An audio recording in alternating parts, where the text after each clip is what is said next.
Good evening, everybody. It is Wednesday night, and you know what that means. It is time for the silliest wrestling show here on twitch.tv. Wrestling is Silly. Joining me, as usual, on my left. The screen is flipped, I can't tell.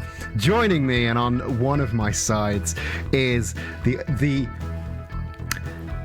fantastic other half of our commentary team, Zach. How are you doing today? See how well behaved I was? I didn't call you anything. I know. You were so good to me. I'm so good. Yeah, I'm good. I'm EP sleepy. EP and sleepy. Yeah. You've been having a hard day of I'm an EP sleepy boy. you've had a hard day of buying Playing stamps on Neopets. Yeah. You don't understand, okay? Anyone that knows Neopets knows that's a big deal, okay? I play Neopets. You don't have to talk to me like I don't play Neopets. Yeah, no, but chat doesn't though. Well, most of chat doesn't. Chat, get a Neopets account for real. It's a good time. And if you do it today, they're giving away 750 Neocash. Go join Neopets today and get 750 of the premium currency, and then you will be Neopets rich. Yeah. Hannah, you are in fact late, and you also didn't even show up last week. Your perfect record is slacking. You're gonna get taken away from the top of the class soon. Yeah. It says that on my Neocash balance. Yeah, I don't know how to.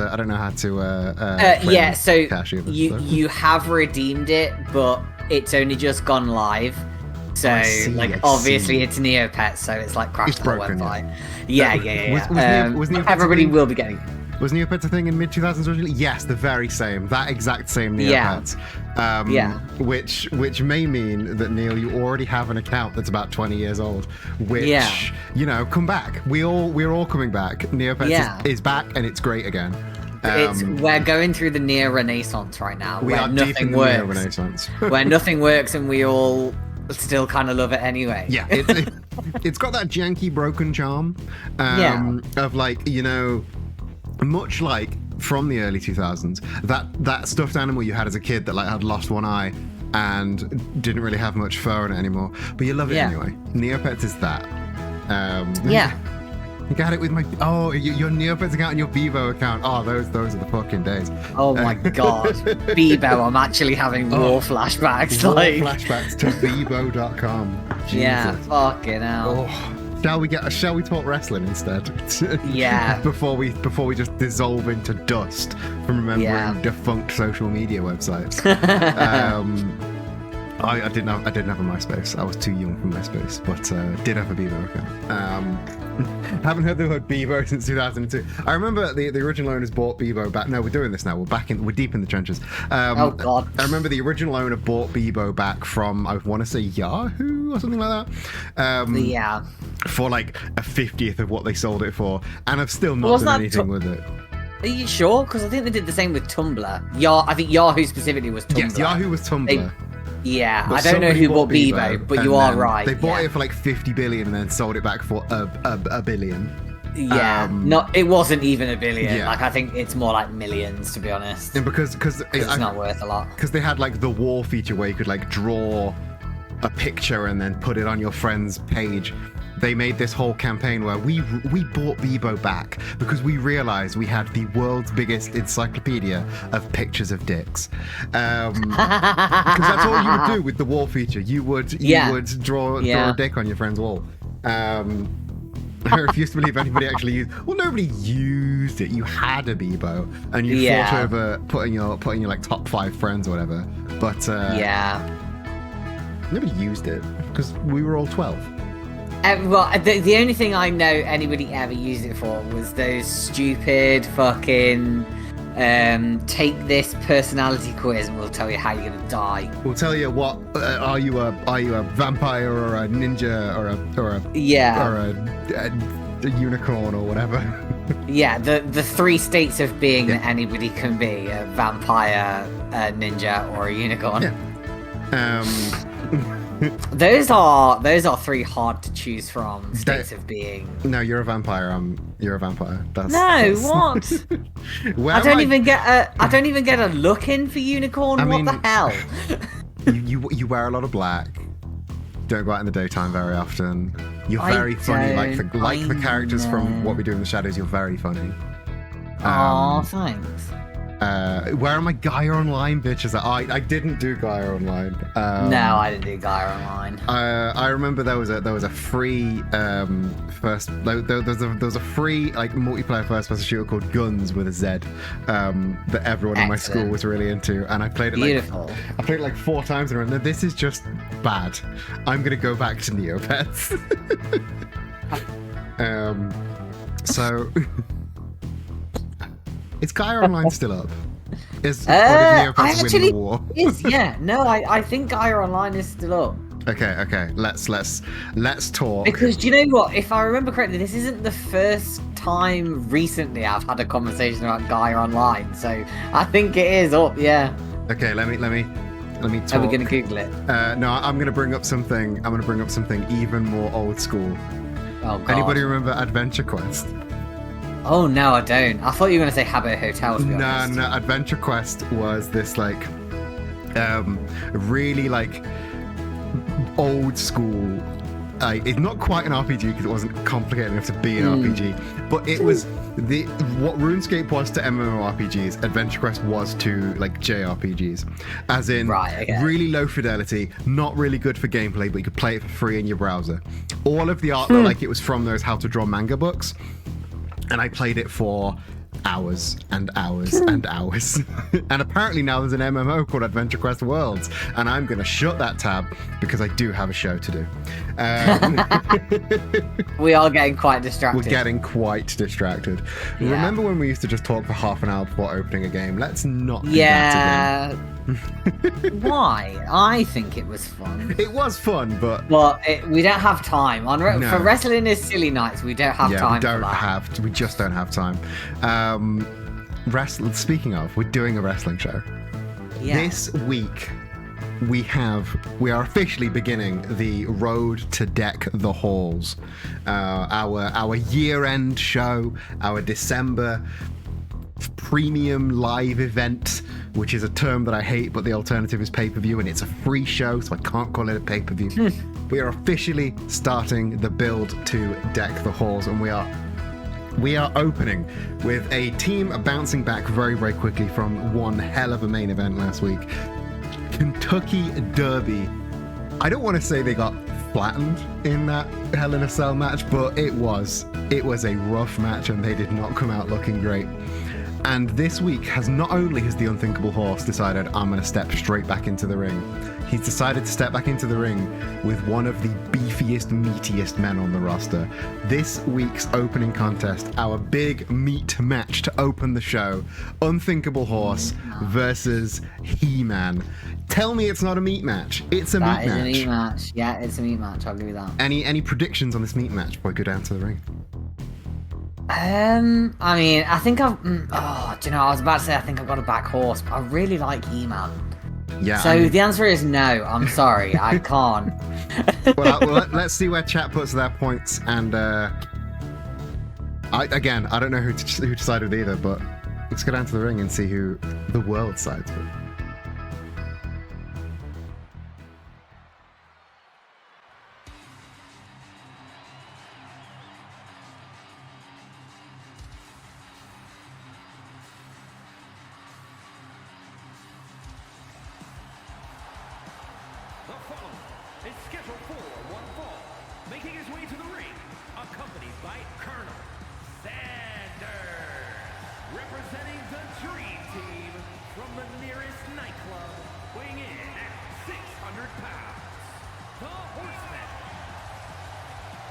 I forget every time that he's 600 pounds of horse.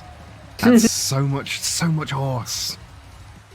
An unthinkable amount of horse, if you will. Turkey Kentucky.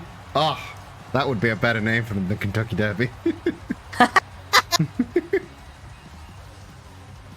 Interesting to see that not only has Sanders come down to the ring, he's coming down to the ring like a champion. Like, it feels to me like he's coming down thinking he's won, but...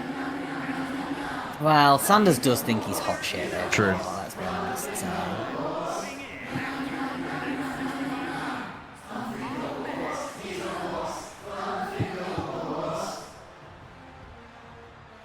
horse chants raining through the arena as He-Man makes his way to the ring. He-Man not used to being the least cheered guy in the match, but that is unusual. But even when he was like skirting around being a heel, people love the horse. People can't not love the horse. I'm amazed, honestly, that it took this long for the horse to get near a title picture. Yeah.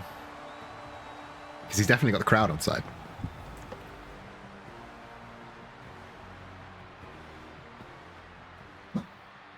But Sanders, of course, well enough to come down to the ring and act like he's king of the world, but not well enough to get in the ring, it seems. Unthinkable Horse grabbing He-Man by the scruff of the neck. He-Man not only not used to being the least liked man, but not used to being the smaller man in the competition either. But the Unthinkable Horse ready to fly. Baseball slide through that middle rope. Beautiful way to kick off the match. Editor's note, 600 pound is apparently not a lot compared to the average horse, but it's a lot compared to the average wrestling a silly wrestler, which is the important the distinction. Yes. Yeah. Ooh, He-Man catching the attack by the horse, but the horse just refusing to lock up. And once again, shots deflected by He-Man, who's got the horse by the throat, and ooh. Usually that gut punch will send your opponent flying, but the horse unable to be taken down. Sling blade into that low drop kick. Beautiful combination. And ooh, springboard cutter from the horse. Gets a cover. Just a 1 count from He-Man though. He-Man, not a man we've seen a lot very recently, but he's still a beefcake, and he's still a hard one to keep down. His front sort of grounded face lock there from the horse, but He-Man managing to break out and still unable to get a traditional lock up with the Unthinkable Horse. Do you think there is a man who on our roster who is going to be able to control the horse? Oh! He-Man using his unlikely speed in this situation to roll out of the way of that elbow drop that could have been catastrophic. And now finally able to take control of the situation, just trying to fell the tree that is the Unthinkable Horse. Series of clubs to the back finally takes him down. He-Man relishing the moment, but maybe for a little bit too long. Horse playing possum there. Quick hook kick. And, ooh, I thought that drop kick may have been a little bit too early, but he just about met its target. He-Man, though, able to deflect the majority of the impact. And now, oh, series of chops and a sharp DDT. Gets a cover. Too close to the ropes, though. And now, ooh, big show of strength there from He-Man. Able to hoist the horse onto his shoulders for that rolling Death Valley driver. Incredible show of force from He-Man. Ooh, I think he was trying to go for the power of Grayskull there, but the horse one step ahead. Puts him up on the shoulders. Ooh, and that spinning fireman toss. Like a meteor, He-Man flies into the mat. But it's still only a 2 count.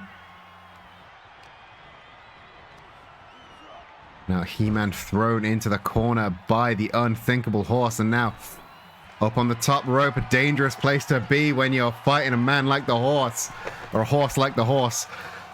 I don't like the looks of this. Avalanche gut wrench suplex. Oh, devastating. Devastating throw right on with the cover. But still, wow, still only a 2 count. He-Man definitely not been skipping the gym on his time off. Big boot avoided by the horse, though. And now up with the Exploder Buster right on the head. That was the impact on that. That's going to be a bad move for He-Man to recover from. But the horse now up on the top rope. He-Man just about getting to his feet, but the horse 1 step ahead. Rolling neck breaker, suplex cutter, whatever it was. It was brutal moves from the horse. It was a move and it had a name. And the horse back in control, able to put the smaller man in his place and dragging his boot across the face of He-Man. Might have busted him open, but He-Man, with a boost of energy, jawbreaker. That thing that Horse just did. I think it was a neck breaker. And now, there we go. Power of Grayskull. He-Man mustering up the energy to lift the Horse, but too close to the ring, to the ropes. Too close to the ropes. But look at how big the Horse is. There's so little safe places to pin when your opponent is that big. And the knee to the throat of the Horse. All of the energy of the Horse being taken down by the minute. And now I think He-Man was trying to go for that power of Grayskull again, but instead just a quick chop to the throat. Sensed the Horse rolling out the ring and decided to join him. Now booping that snoot a little bit too forcefully for Colonel Sanders' liking, it seems, on the outside there. Horse with the trip though.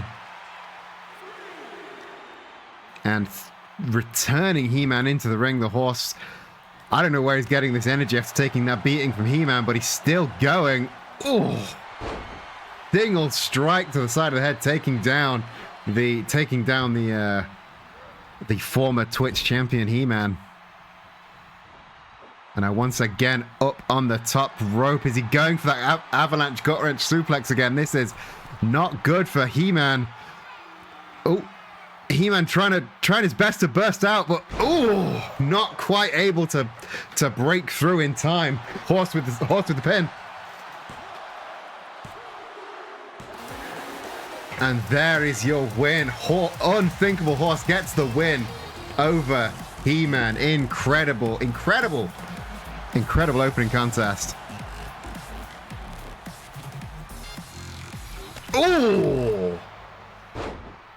What? Colonel Sanders. That was not an expected move, not a way to celebrate a victory. Colonel Sanders. Clearly, something's gone wrong in the Kentucky Derby locker room. I don't know. Yeah. It does seem that way. I don't know what it is, but I think Colonel Sanders has just made a very powerful enemy. Especially after, he's literally just come off a win against He-Man, so we know it's a powerful enemy. Yeah. Colonel Sanders, maybe it was a lashing out because of the loss of the Hell in a Cell match, but maybe whatever it was, I don't think Unthinkable Horse is listening to explanations right about now. You looked away for 20 seconds. What did you miss? Unthinkable Horse got the victory. Colonel Sanders coming in to celebrate, and celebrating the win by kicking the Unthinkable Horse right between the legs. And that's we saw He-Man worked hard to floor Unthinkable Horse. Colonel Sanders doing it with one fell swoop and made a very, very powerful enemy. In his defense, you about to defend? He had in his defense, at the end of the day, he had just come off the other end of a rather intense battle with He-Man. Mm-hmm. It doesn't surprise me that a low blow took him to the floor. Oh yeah, if I fought anyone, then if I hadn't fought anyone, then a low blow would take him to the ground. I'm not saying that the Horse is weak for going down after Colonel Sanders, former world champion Colonel Sanders, kicked him right in the nuts. But I am very interested to see how that plays out. Moving swiftly on, we are going to the women's division right about now. So we're basically going from one banger to another, because not only do we have a match in the women's division, we have a triple threat match in the women's division, because Bayonetta, self-appointed guardian of the title picture Bayonetta, has decided that there are two contestants that are maybe being a threat to the title picture, and she wants to check. Maybe she wants to check if they're ready. Maybe she wants to just have a good fight. But she has decided a triple threat match between her, Wii Fit trainer, and Lara Croft is happening right about now. As of course, Lara Croft coming off the back of the Graveyard Smash Elimination Chamber, where she kind of low-key dominated. I don't think anybody was expecting her to be as good as she was in that match, and she lasted basically until the end. It was her, Daisy, and Cruella de Vil, and she was unstoppable for most of that. Wii Fit Trainer, again, sort of low-key submission master. Like, Wii Fit Trainer and Lara Croft both been sort of moving around the mid-card for a while, and I think they both think they're ready for the title picture. Again, Bayonetta may have other options. What do you think about these three competitors? Let's see if the gatekeeper agrees with them that they're ready. I mean, Graveyard Smash was such an interesting premium show, because not only did we have Lara being a bit of a surprise. I can't even think of the word. Lara Croft being that underdog, Daisy as well. Yeah, and then we had obviously we've had recently Harley as well, when she stepped in for Pauline, and then obviously won that. So like a weird time, but a good time. I think it's really interesting sort of seeing these breakout stars in what is such a stacked division. Like it's hard to imagine any of them sort of surprising us. Because they're all so good, you know what I mean? The standard for talent in the women's division is so high. It really is. Ruth, thank you for that sub. 9 months now. And Neil, as I didn't say before, thank you for subbing during the welcome screen. Oh yeah, Awesome. Sorry, I interrupted you. I think they've both got claim to a title shot for different reasons, and I think this is just Bayonetta has sort of become she is our gatekeeper, right? She judges the talent before they get a run at the actual belt, and yeah, we'll see how the match goes. I'm interested to know. It's going to be one hell of a match. I think you've said it all. I think the only thing left to do is to go down to the ring.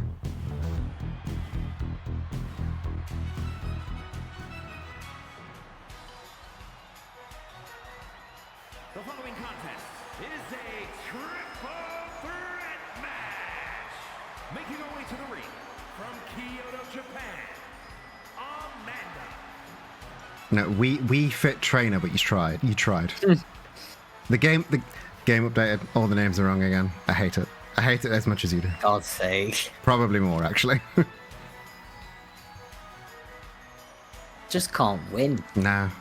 We try, and alas, nothing. Wii Fit Trainer, very, very no-nonsense, as usual. It's going to be an interesting clash of styles as well. We've got Bayonetta, of course, with the all flair and we all know how Bayonetta fights, that platinum game style. Then Wii Fit Trainer, the no-nonsense submissions. She knows 18 ways to get you to fit, and by that I mean fit you in a box. And finally, you got Lara Croft, kind of a curveball. We don't really know a lot about her fighting history, but we know she can hit hard. Forget Wii Fit Trainer's name is Amanda now. Yeah, she is Amanda, the Wii Fit Trainer.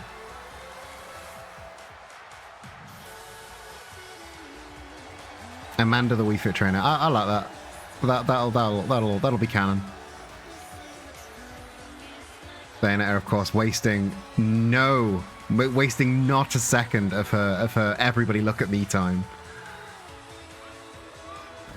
Eager to take in the crowd, eager for the crowd to take her in.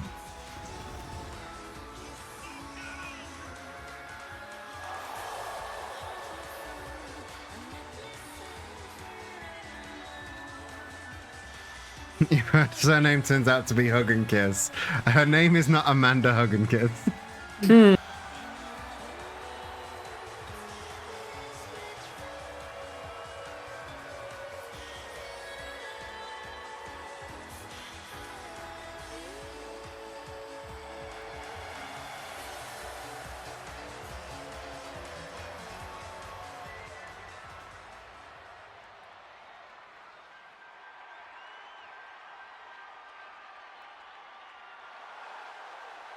And from London, England, Laura. Just Laura. Didn't even attempt the surname there. I'd say you tried your best, but you didn't even. You know, Croft is very difficult to pronounce. Yeah, it's one of those weird British names, I understand. Yeah.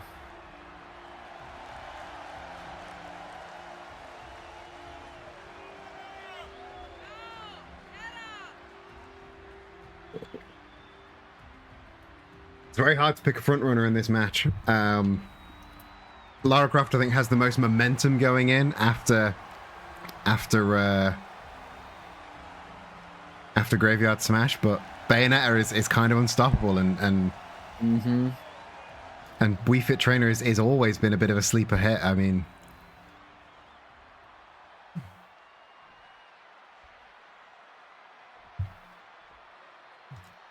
but again, the bell has rung. Russ, the referee, declaring the start. Lara Croft turning her attention to Bayonetta immediately, but Bayonetta reversing into a great judo throw, avoiding Wii Fit Trainer's chop block as well. But Wii Fit Trainer now, Lara Croft up on the shoulders, gut buster, right into a big boot from Bayonetta though. Oh, the educated feet of Bayonetta taking down everyone, but Wii Fit Trainer popping back up. Of course, in a multi-person competition like this, there are no disqualifications. So if one of them finds something, if Lara Croft raids a tomb and finds a chair under there, it's completely legal to use. Let's see if any one of them gets that far. But Wii Fit Trainer going for an early cover there. Lara Croft not having any of it, and throwing Wii Fit Trainer right into a beautiful arm drag. Obviously, she's been raiding some tombs in Mexico and getting some of that Lucha Libre training while she's there. Oh, quick chop block from Wii Fit Trainer. Shuts her down, though. This is a very, very close contest so far. Every woman shutting down every other woman. Ooh. Tornado Hurricane Rana there from Lara Croft. She has definitely been training under some Lucha Libres. And I'm excited to see it. That's...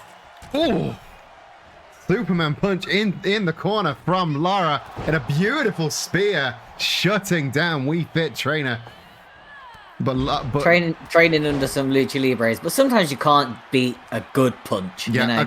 a good punch and a good spear. I mean, everyone is weak to punching. Everyone is weak to punching. Everyone is weak to being tackled. Yeah. But Bayonetta having all of her joints manipulated, but specifically the knee by Wii Fit Trainer, who again knows a thing or two about pressure points. That was a very sharp sling blade by Lara Croft as well. I don't think Wii Fit Trainer's legs are supposed to move in that direction, but they did, and she's somehow back on her feet, but sort of maybe wisely sat on the outside, letting Lara and Bayonetta wear themselves out while she hunts for some unorthodox exercise equipment. And it was her that went raiding. It was again unorthodox exercise equipment. Yeah, and smashing it over the head of Lara Croft, who returns fire with a kendo stick. Meanwhile, Bayonetta showing off while getting a headlock in, because there's always time to show off before Lara has the chance to swing that kendo stick, right meeting the boots of Bayonetta. Geeks May Vary, welcome in. Welcome to Wrestling is Silly. Beautiful ankle pick there by Wii Fit Trainer. Oh, wrenching the knees. But Wii Fit Trainer focusing on neutralizing the knees of Bayonetta. Very wise choice. Lara, though, going a little bit old school, grabbing the wrist of Wii Fit Trainer. Oh, colliding with the back of the head. And into a textbook neck breaker. Bayonetta, though, returning fire, flurry of strikes. Again, I don't think any one woman has gotten an upper hand so far, but the axe kick to the back of the head might change something. Yeah, I think the closest has been Bayonetta, but to be honest, it's certainly no runaway. No, and the butterfly gutbuster there from Bayonetta sends Lara Croft to the outside. Oh, this does not look good. Muscle buster from Bayonetta She's been watching you train, I think. But not enough to keep Weed Fit Trainer down. And again, Lara trying to swing that kendo stick right, but Bayonetta a little bit too fast. Ooh, that was fun. Not seen that before. Don't have a name for that because that was a little bit twisty fun. And Lara's arms aren't supposed to move that way. Nobody's arms are supposed to move that way. I think I heard a snap all the way here on the commentary table. Oh, beautiful DDT there, reversing all of Lara Croft's momentum. Bayonetta on spaghetti legs on the outside, but Lara fighting back as best she can. But right into another one of the traps laid by Wii Fit Trainer, wrenching at the head and neck of Lara. Lara just about able to throw her off. And now, tombstone face buster from Bayonetta. Bayonetta bringing out all the stops today. That back fist putting Lara Croft on the back foot, but again, sleeper hold by Wii Fit Trainer. Not opting to go for the submission though, just using it to disable the once inches away from the woman that was once inches away from the title, and now returning to that unorthodox exercise equipment, getting a cover on Lara Croft, but not putting Bayonetta down for long enough. This does not look good for Wii Fit Trainer. She's made two powerful enemies. Another huge facebuster, but Cradle of Death from Lara Croft out of nowhere. Deep cover. Just a 2 count though, not enough to keep a woman down. She's not done yet. She's ascending up to the top rope. Bayonetta getting up on her feet. Double axe handle straight to the noggin. And a series of sharp, stylish elbow drops, keeping Bayonetta down, but Wii Fit Trainer had enough time to recover. But Lara Croft, though, continuing to dominate in the very fashion she did during Graveyard Smash. Wii Fit Trainer, stomped off the apron onto the outside. That is brutality from Lara Croft. She is taking this opportunity and not leaving anybody untouched. Oh, tornado DDT on the outside to Bayonetta, and now Lara Croft continues her reign of terror. Goes up for a power bomb, but Wii Fit Trainer able to slip out into the waiting arms of Bayonetta, though. This does not look good. Oh, sort of modified Blue Thunder bomb there. But Lara Croft throws Bayonetta aside, but thrown straight into the ring by Wii Fit Trainer. Oh, diving neck breaker out of nowhere. Wii Fit Trainer hooks both the Tiger Driver onto Lara Croft, but Bayonetta Casadora into the arm drag. Is she going to steal the opportunity? No, instead going to the outside, getting the sledgehammer. Oh, and right into the spine of Wii Fit Trainer. She is going to need some. She's going to need to do some yoga after that. But the pounce through the middle ropes from Lara Croft couldn't stop either of these two women. Another deep lucha arm drag there from Bayonetta. And now, another tombstone facebuster, this time on the outside. I feel bad for Wii Fit Trainer. I feel like she's got the real short end of the stick here. And what's this? A double choke slam from Lara Croft and Bayonetta working together to take Wii Fit Trainer out. But a very short-lived alliance as Bayonetta sees the short end of a few too many sledgehammer strikes. It's called a triple threat, not a triple friend. That was better than I think you thought it was going to be. Triple friend is very good. But again, Lara Croft, the cradle of death. But Wii Fit Trainer immediately breaking up the pin. And now the elevated. Oh! Incredible strength there from Lara Croft, who's just about... Ooh, can't quite clean house, though. Lara Croft maybe turning on Bayonetta a bit too quickly for Bayonetta's liking. A slingshot dropkick and a beautiful spinning back kick, taking Wii Fit Trainer down, but Lara Croft not having any of that. Oh, a misplaced slide there. I think Lara was going for the Cradle of Death, but Bayonetta pushing her off. Gut wrench slam from Wii Fit Trainer and a spear from Lara Croft. Lara gets a cover. Still just a 2 count though. These 3 women are neither one is going down fighting.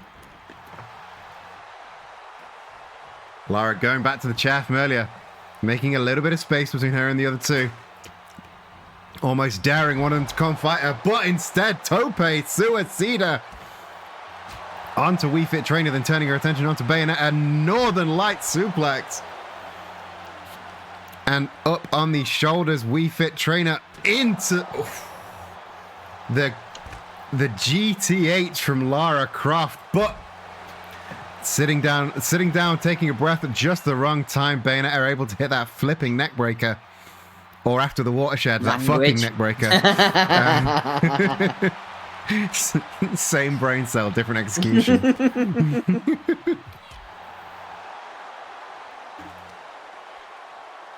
Bayonetta got Lara Croft. Deep suplex facebuster. Again, Wii Fit Trainer almost letting Bayonetta do the hard work, really keeping a distance. And oh, a German suplex right into the barricade. That is not going to be good for Lara Croft, but Bayonetta now being swung by her neck by Wii Fit Trainer. That is a new level of ingenuity and brutality. Wii Fit Trainer. Oh, Lara Croft now. Lara will just make an alliance with anybody, it seems. Double stunners there from Lara and Wii Fit Trainer. What a match this has been so far, and not a single woman closer to pinning another one. Bayonetta the one easily the one to take the pin, but she's so far out the ring that it ain't gonna happen. Huge Tope Suicida. Lara Croft taking flight, almost landing on the ramp there. But now Lara Croft, very slick German suplex, and she noticed the sledgehammer but couldn't stop Bayonetta from taking a swing, and a second one, and a third right on the hand. That is targeted us. That is a targeted assault. And now Wii Fit Trainer getting a taste too. But hitting that back elbow, Bayonetta dropping that sledgehammer. Again, we're now, what, 10 minutes into this match? I still could not tell you who had the upper hand. But a suplex like that to the outside may have taken a little bit more out of Lara Croft's tank than I think she thought. But now, snap neck breaker from Wii Fit Trainer, but no woman can make the pin when they're all on the outside like this. They need to return to the ring. It needs to end inside those 4 ropes. Lara ripping, not quite getting the chair, but making sure Wii Fit Trainer doesn't have it. And now throwing Wii Fit Trainer almost into Bayonetta, but not quite. Bayonetta thrown into the ring. And now a little bit of a taunt off between Wii Fit Trainer and Lara Croft, which only served to give Bayonetta the time to get back into the fray and hit that axe kick. The very educated feet of Bayonetta proving to be her ace in the hole. And now, unfortunately, it's not stopped from being thrown around by Wii Fit Trainer. I didn't think Bayonetta would be taking this much offense, considering she is the biggest and probably strongest woman in this match. Yeah.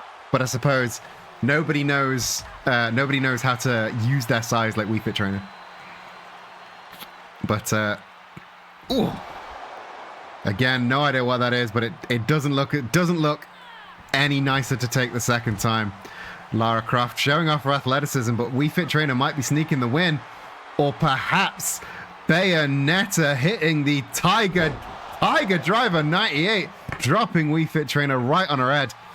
And now, before Lara Croft could get that super kick in, a second one for Lara Croft as well. It's all Bayonetta's game. I thought that was it. I think she thought that was it, but it all came falling apart at once. Wii Fit Trainer got back up to her feet at just the right moment. And now, ooh, that modified Jujikatami from Wii Fit Trainer, but Bayonetta not having any of it. And deadlift release German from Lara Croft into the Hurricane Rana from Bayonetta. I think that was a Poison Rana attempt, reversed into a powerbomb, reversed again into a Hurricane Rana, and the end running enziguri. But now up on the top, going for another jackknife. Lara Croft, real show of force there. But Wii Fit Trainer just about able to shut it down, but that slingshot stunner might be it. Brutal chop block, turning Lara Croft inside out though. Wii Fit Trainer again looking for another piece of equipment. Kendo stick this time, right across the skull of Bayonetta, sorry, who manages to reverse straight into a body slam from Lara Croft. This is chaos. This is utter chaos. But it's just the chaos you come to expect from the women's division. Lara almost urging Bayonetta to get up to her feet, which I don't know if that's a good sign. It's just giving Wii Fit Trainer more time to get her breath back. It is. Oh. Or get thrown into some stairs. Or, anything can happen. Bayonetta, though, series of gut punches, and that Russian leg sweep. But into a single leg takedown from Wii Fit Trainer.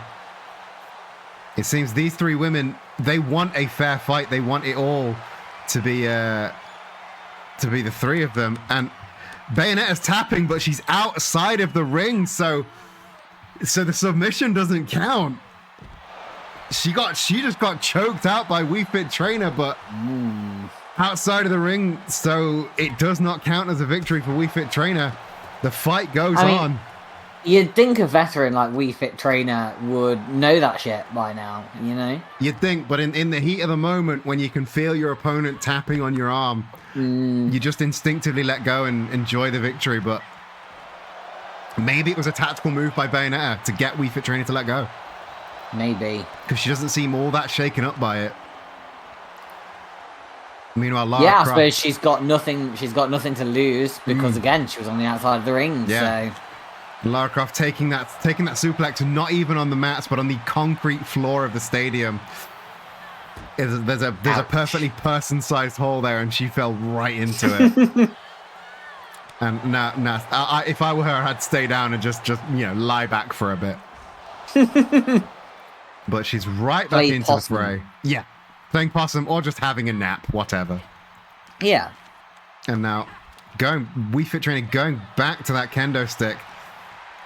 Lara Croft, again, unwisely back on her feet, a little bit too soon for my liking. But now she's currently the only one in the ring. Wii Fit Trainer coming to join her right into that Jujikatami. This could be it. Bayonetta too little, too late to break it up, though. And that Jujikatami, that armbar, gets a win for Wii Fit Trainer. A powerful statement victory for Amanda, the Wii Fit Trainer. And I think she is enjoying that every ounce that she should be enjoying that victory. What a win. Well earned. What a win, what a match. I feel so happy for Wii Fit Trainer, but also fuck me, that was a hell of a match. Like they always do, they always deliver in the women's division, but I'm always shocked when they do.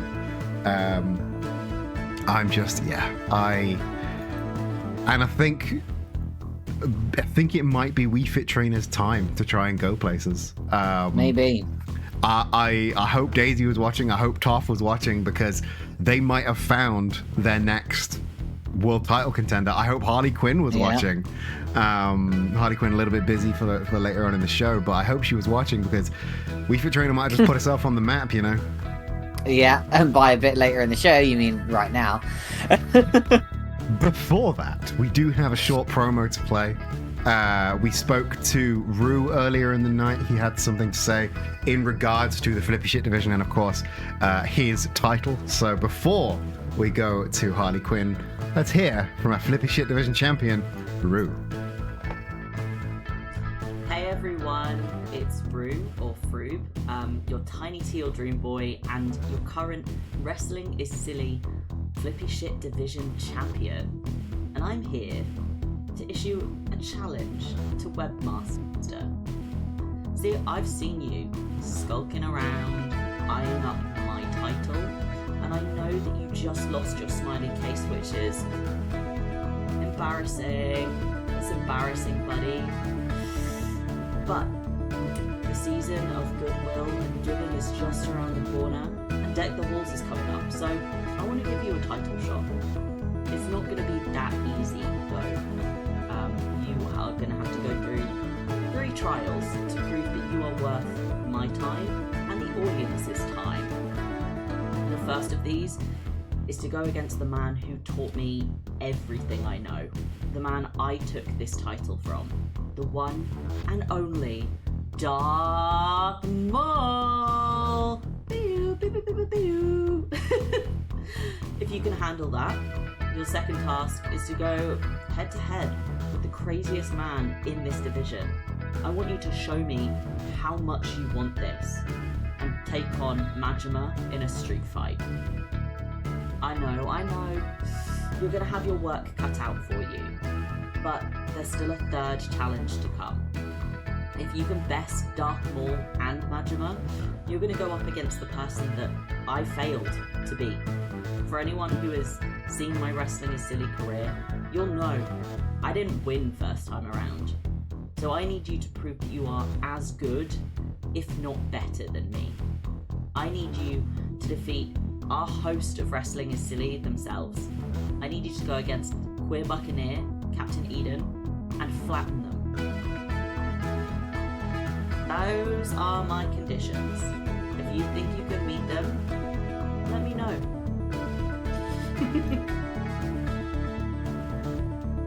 Well, it seems I am indeed back in the ring. Well, I'm only back in the ring if Webmaster can defeat 2 other people. That is an interesting proposition there by Rue. Of course, we've all seen the Webmaster and Spy putting together this attempt to try and take the title, but then Doug came in, took the case, shot him right down. So I'm happy that Rue is still willing to give the title shot. I mean, like you said, the season of goodwill is approaching, but those are those are going to be 3 rough challenges. I mean, Darth Maul Darth Maul. That's 3 weird challenges. Darth Maul is a formidable foe. A no DQ fight with Majima. I mean, you of all people know just how rough that good luck, be. Bitch. And then you got to come off the back of that, and I'm coming back out of retirement. It seems. Were you not warned? This is just you've just been thrown under the bus. Apparently, I wasn't warned. This is the first I'm hearing of this. So yeah. I best get training again, because if Webmaster can beat them 2, then he's going up against me for a shot at the title. I'm excited. I mean, he's not going to beat Majima, but good luck, I guess. But okay. I'm gonna put a little spin on it, because I was dragged into this against my will. So I'm going to add a little sprinkle of Spy. If any of these 3 people defeat the Webmaster and shut down those 3 trials, I'm going to say that they get a title shot instead. Is that you saying you want a title shot? Okay, I hadn't considered that bit. So, sidebar to the extra added rule. If I beat Webmaster, I'll get to choose who fights Rue at Deck the Halls. Because I don't belong in the flippy shit division. I'm a both feet on the floor kind of wrestler. Yeah, that's fair. So maybe I'll send you. No, don't send me. Why are you sending me? Yeah, What the hell? You're small. You can Throw me a... Oh, I you're see how small. this I'm is. sure you This could is do a flip just... if you wanted to. This is just an absolute line of commentary desk throwing each other under the bus. I see how it is. I thought we were all friends here. Apparently not. No. I just figure you could probably take Rue on. You're small. You can do a flip if you tried. Yeah, I mean, probably. You're secretly Not the flippy shit bit, but I think I could probably take Rue in a fight. You're secretly like the best wrestler that we have in the division. You're too strong to be put in. That's it. That is what it is. Yeah, I didn't want to tell everyone. I didn't want to show anybody on. But, when is the flip shit division being renamed to the Twink House? I mean, now, welcome to the Twink House. And now we are leaving the Twink House immediately because we are going to Hardcore Harley's Proving Ground, as you alluded to earlier.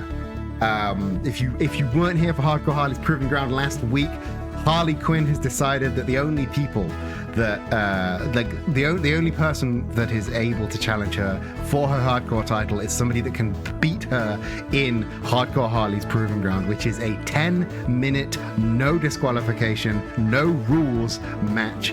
If you can survive 10 minutes, then you get a title shot. And this week, Bridget has come to the Proving Ground to try and get her title opportunity. Don't call it a title eliminator. It is Hardcore Harley's Proving Ground. Any last words before we go down to watch the mayhem unfold? good luck. She's definitely gonna need it. The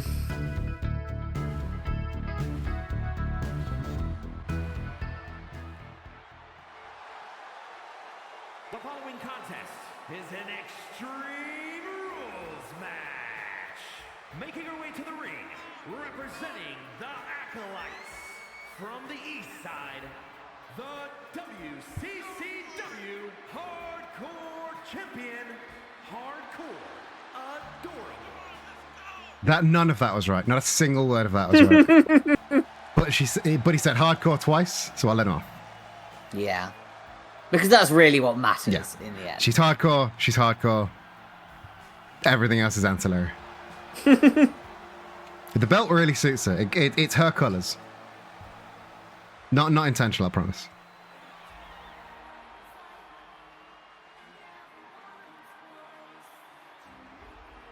And from London, England, Braddock.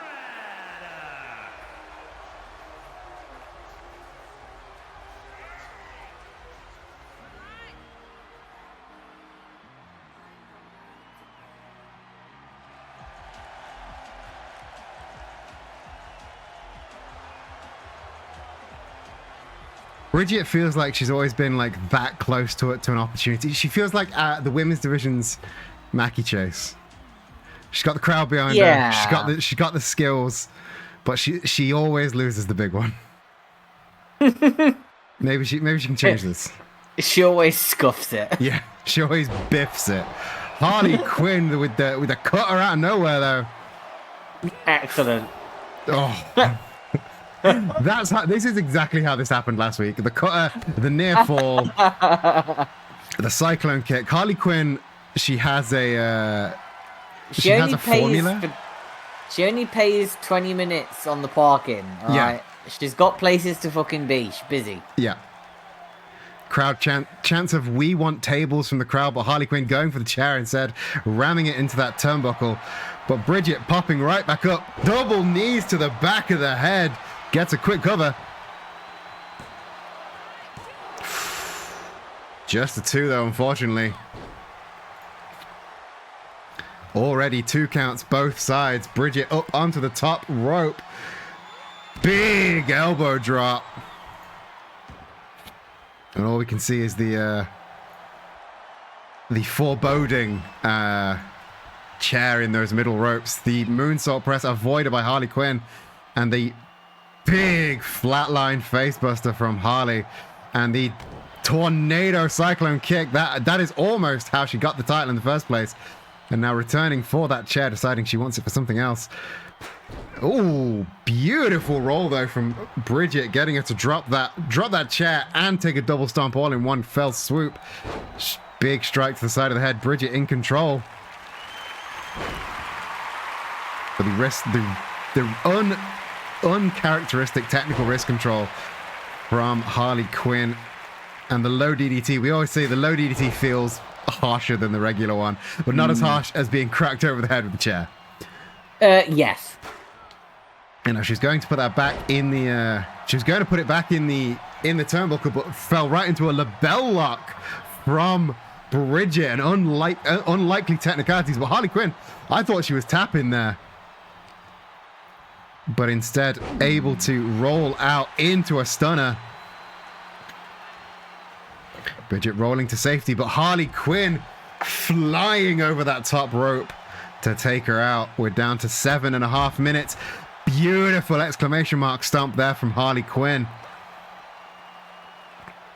And a standing shooting star press. Harley Quinn, she's more than just hardcore, she's athleticism as well, and an air raid neck breaker. That's a little bit column A, a little bit of column B.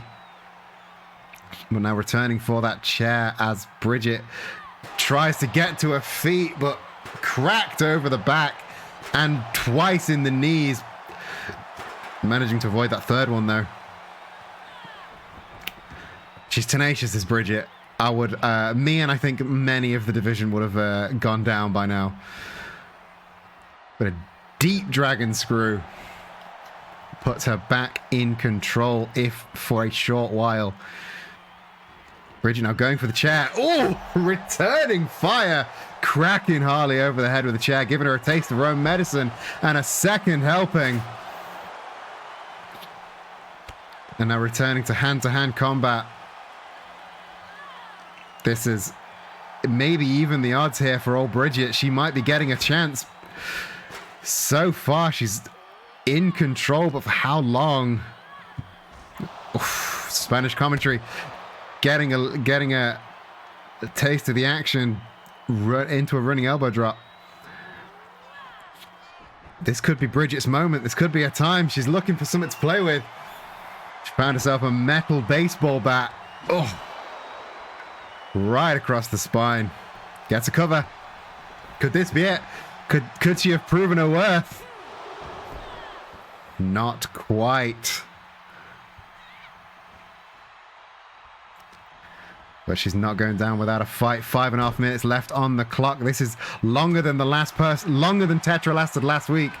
But into a Manhattan drop and double kicks to the face.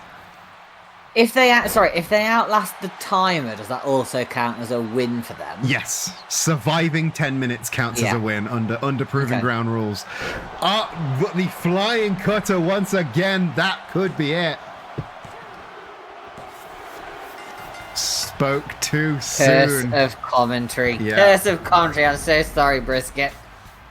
She tried her best. Harley Quinn, hardcore Harley's proving ground, takes another victim. But Bridget, she outlasted Tetra. She did better than Tetra did. But Zach, you've got Hannah to answer to now. You put the idea of Bridget winning into the ether, which of course made it not happen. Yeah, I'm sorry. But it was me that biffed it. It was me that biffed it. Yeah, it wasn't Bridget. It was you. You what a match! What a way to close the first half of Wrestling is Silly this week. We will be back in 3 minutes' time. Don't go anywhere. We've got 4 incredible matches for you in the second half. We'll be back in 3 minutes' time. Take that time to empty your bladders, fill your glasses, go for the quickest vape. Maybe take your dog for a walk, but the smallest walk in the world. Because we'll be back in 3 minutes' time. In the meantime, who is that Pokemon? Who's that Pokemon!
everyone's favorite Pokemon, the Yeah.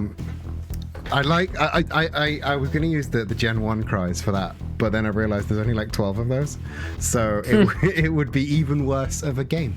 Yeah.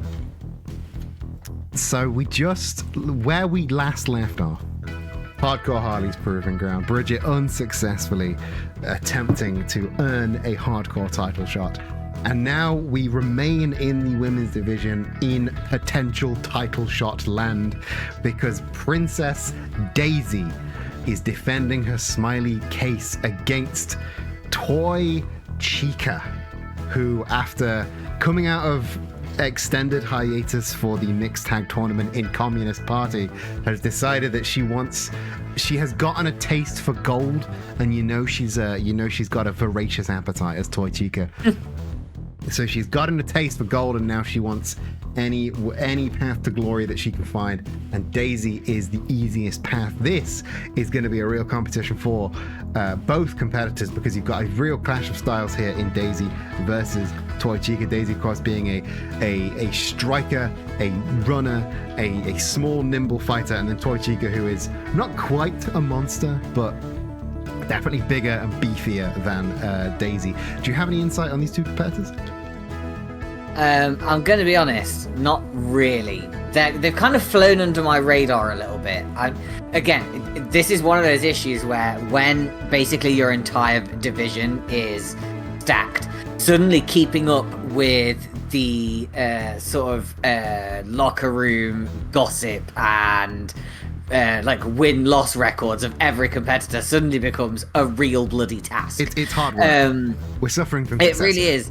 We really are. Like, you know, we've got a new rap album coming out about it. That's going to be on the Ko-fi store. So, like, the only real thing, obviously, that I sort of know is, like, you know, the sort of, like, obviously with Chica coming out of the sort of hiatus. So I guess one could argue that she might have some ring rust in that respect. Mm-hmm. She's been very preoccupied filming a movie. Yeah, you know, so her heart hasn't really been in wrestling so far. I still haven't watched the movie. I really need to. It's apparently a train wreck. Well, yeah, but it wasn't ever going to be anything else. It wasn't ever going to be good. And don't pay for it. Nobody pay for it. This is what I don't understand. Like, people are like, oh, the FNAF movie's a train wreck. It's bad. Yeah, why do you think I'm going to fucking see it? I'm not going to see it because it's good. It was never going to be good. Have you seen how he writes the stories in those games? You're just kidding. He doesn't write the stories. Matt Pat writes the stories. Yeah, fucking YouTube. He throws shit at the wall and Matt Pat goes, I need to build a story out of this so I can get 6 million views. Yeah, which is hysterical. Honestly, Matt Pat should have just written FNAF. Yeah. You know, he's in it. Made the money. He's in it. He plays a waiter. I heard Markiplier was supposed to be in it as well, because he was too busy filming his own movie. He couldn't be in it. That's some real suffering from success now. Like, sorry, I can't be in the FNAF movie. I'm filming my own horror movie. It's probably going to be better. It's fine. Don't worry about it. I can imagine Mark like literally like falling onto like a chaise lounge with like a back of his hand to his forehead, like. Yeah, right. Oh, apparently Matt Pat even says the line. Does he say the line? Oh, I hope he says the line. Jesus fucking Christ. Do you reckon they would have got Markiplier to say his line? Yeah, probably. Yeah, probably. I feel like Markiplier would have been the, like, you know, fucking beginning episode of season 3 of Sherlock, where like there was that team of people that were trying to work out how he lived. I feel like the Markiplier would have been that. Markiplier would be the fan club. Yeah, basically, and he'd be like, "Is that the Bond of '87?" And everybody would have shit their fucking pants in the cinema. I want to go to the special Markiplier cut. That's the exact same film, but in the top corner is just Markiplier's camera. Yeah, I would love that. Or the Markiplier cut where Markiplier plays every character. I'd watch that as well. 5 marks at Markiplier. 5 marks at Mars. 5 marks at Pliers.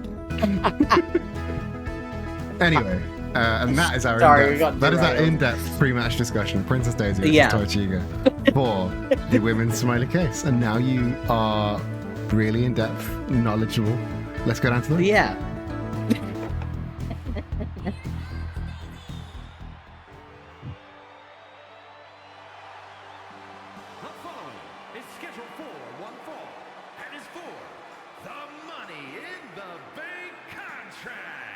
No, it isn't.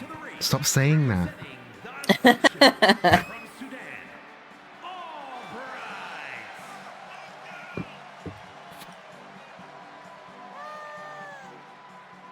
I'm just going to fire him. Yeah. Turn off the announcer. Get someone new. Get a new announcer. Yeah. It'd be easier. Yeah. You need to crack out your best announcing. And just get a very, very big soundboard. Yeah. Or should I do it live? I can do it live. Yeah. Maybe I should. Yeah. God.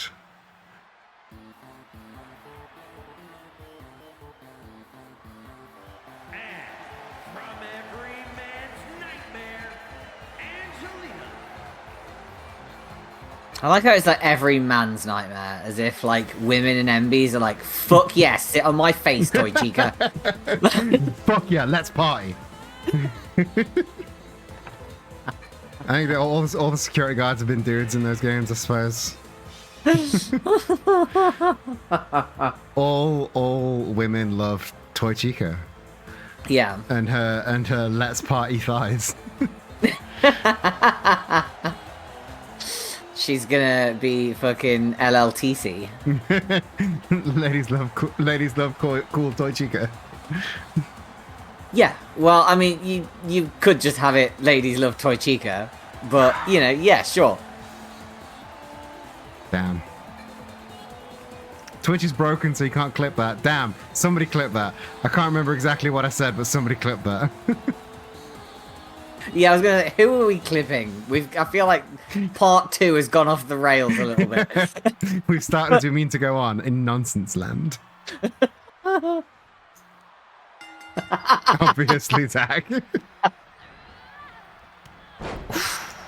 Short arm lariat there from Toy Chica to open the match, and a big splash taking all the air out of Daisy's lungs.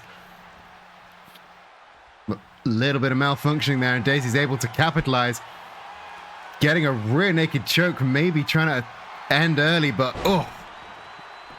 a jawbreaker with that big metal head is going to slow down the smiley case holder. And Daisy having a momentum reversed by Toy Chica though. Toy Chica now hammer tossing Daisy over the top rope. And again, struggling to avoid malfunction,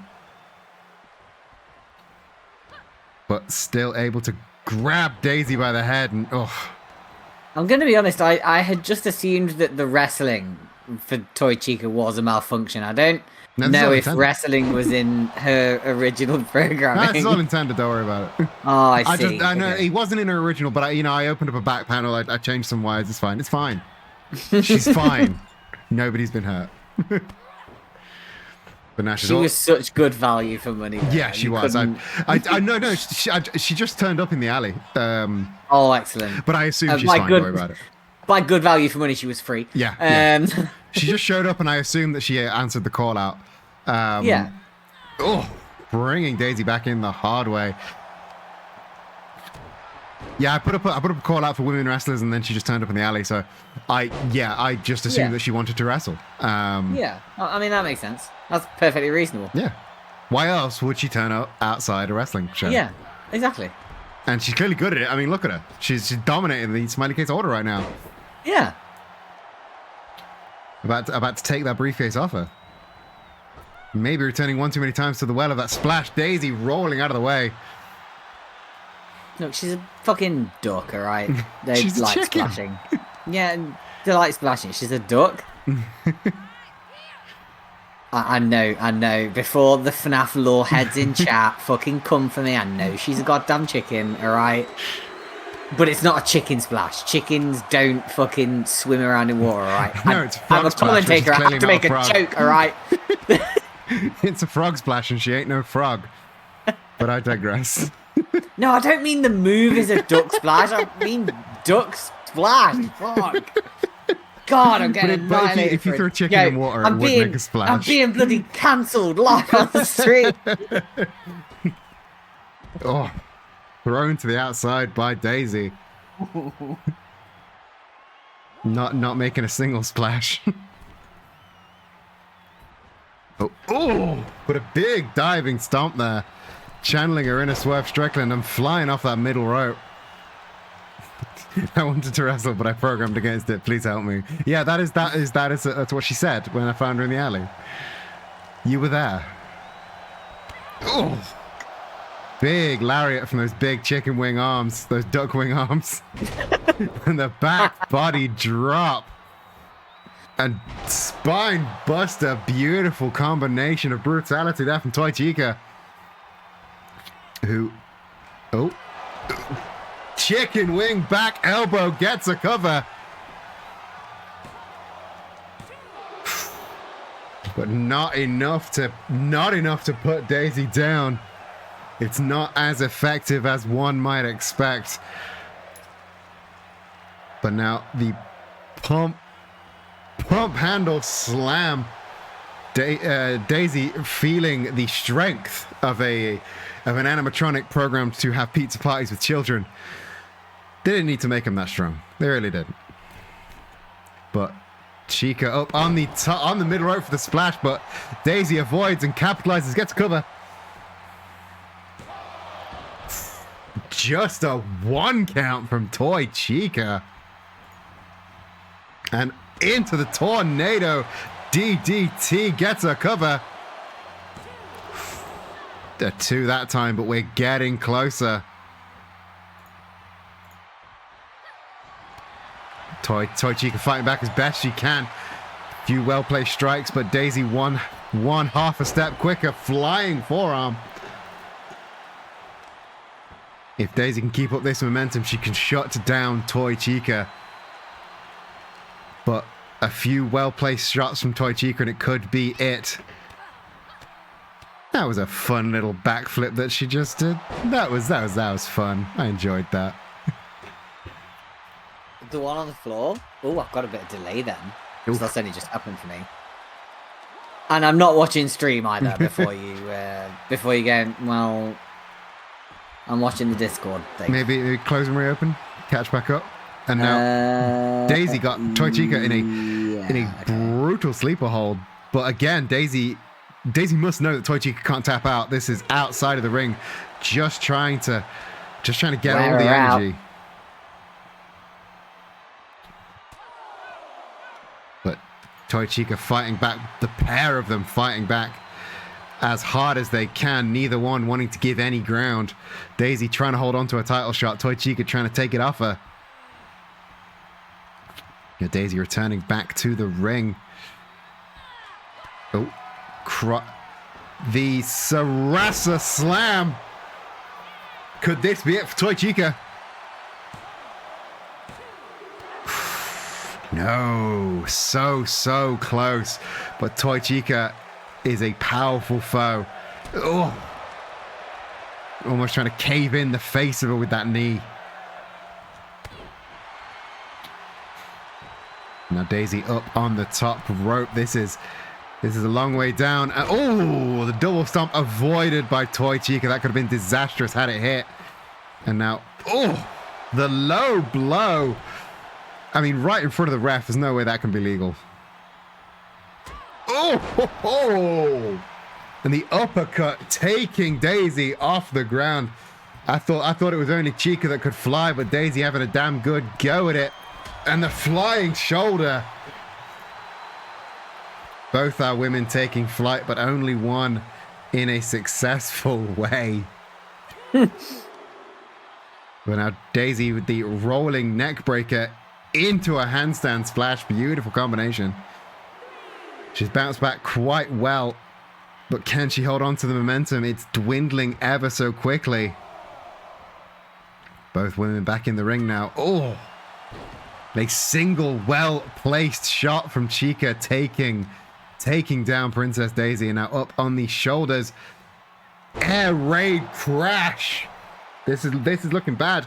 Looking bad for Daisy. But up on the shoulders again. Is she going to try another one? No. Oh, beautiful slam there. Just flattening Princess Daisy, getting the cover. Only a 2 count. Princess Daisy digging deep and finding a last reserve of energy, but oh, grabbed by the neck and thrown around. This is not good. Oh, going for another one of those well-placed shots, but Princess Daisy telegraphing it that time and flattening Toy Chica. Takes a well-needed moment to rest, but straight back into the action. She lays Daisy onto the ropes and just wrenches at that arm. Now Daisy's more of a leg-based striker, so the arm is not a sensible choice. But now going into a bear hug now, or a chicken hug, or a duck hug, who knows? Trying to just squeeze all the life out of Princess Daisy. But Daisy with the pointed forearms and the big clap, able to get out of it. Flying clothesline into the Manhattan drop. And split. No, just a regular old drop kick. Not a split leg drop, just a regular leg drop. Into the drop kick. Daisy back in control as as God intended. Tornado DDT gets a cover. Could this be it? Oh, no. Toy Chica is a real fighter. I didn't think she had this much energy in her, but right into the spear off the apron. You'd think that I've learned by now. Everyone falls prey to that one. And now Daisy, brutal knee strike straight to the maw of Toy Chica. And now series of shots intercepted by Chica, throwing Daisy back into the ring. Chica maybe looking to wrap this up, perhaps. Oh, again, another series of strikes. Well-placed uppercut. I think. Oh, the chicken wing attempted but avoided by Daisy into the flying forearm. But Toy Chica nonetheless persisting. Pump handle slam. Get to cover. That's a rope break. You heard it. You heard it. You heard it from the ref herself. Daisy grabbing the rope, able to give her another chance at success. Oh. Spine buster from Toy Chica, shutting down whatever it was that Daisy had in mind. Daisy having to pull herself up by those ropes now. A bad position for the smiley case holder. But Toy Chica not seemingly paying any attention. Ooh, giving Daisy the time to get the boots up and hit a very tall side suplex into the ground pound. And I think she's looking for that. She's looking for that charged strike. No, instead, the Sarasa slam. She's up. She's down. Could this be it?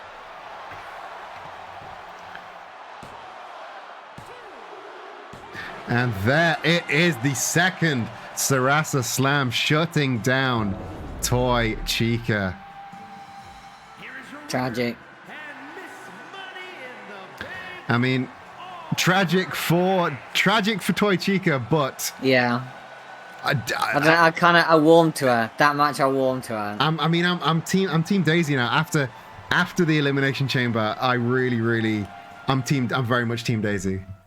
Don't get me wrong, I like Daisy, but you know, you're a Toy Chica fan now.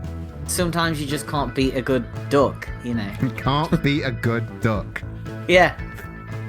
Well, I mean, apparently you can. Daisy just did it, yeah. But Daisy beat a good chicken, or maybe a frog or a bear. Who knows? No, she's a duck. I'm telling you. I'm telling you. Don't Google it. Her name's Toy Ducker. No, she's called Chica the Duck. You idiot. Oh, of course. Don't Google it though. Don't Google it. Never Google it. Source, yeah. Dude, trust me. Source, I made it up. You can tell that you're running low on energy. Yeah, look, I've spent a long day playing Baldur's Gate and restocking stamps on Neopets. All right. I don't know what you want from me. Anyway, let's go from one smiley case holder to another. Because last week we saw Doug Ziggler in a surprise comeback take the smiley case off of the webmaster, as we heard from earlier in the show. And now Doug not putting his case up for contention, because that is a next week job. Instead, just proving to the world that it was not just a fluke by taking on from the Springfield Sports Center. We have Matt, who doesn't have a last name, but I want to call him Matt Wii Sports, but his name is just Matt. His name's Matt Wii Sports. Matt Wii Sports versus Doug Ziggler. What do you think of this matchup? These are two guys that you traditionally only ever see in tag action, both in singles today. We've seen a bit more solo action from members of the Springfield Sports Center, yes. if memory serves correctly. It does. And they've always put a pretty good fight up. I mean, obviously, I don't think it's comparable to their tag team work, but you know, like it's still a good match. This should be good. I do find it. I'm going to find it really interesting. I want to know who, if anyone comes down with either parties, whenever a tag team does solo matches, I always like to see if their team comes down with them. That's what I'm looking for, and especially with Matt, he's got two potential people.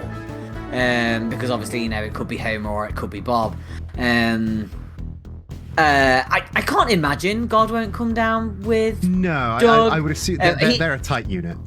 He has before. God has come down alone, but only when Doug was striking.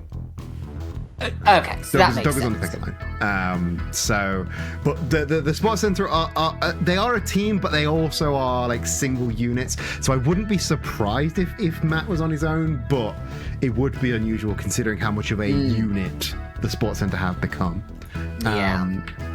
Given their tag title runs, especially. But it's going to be a hell of a match, nonetheless. These are two old school wrestling is silly guys. Let's go down to the ring and see how all of this plays out.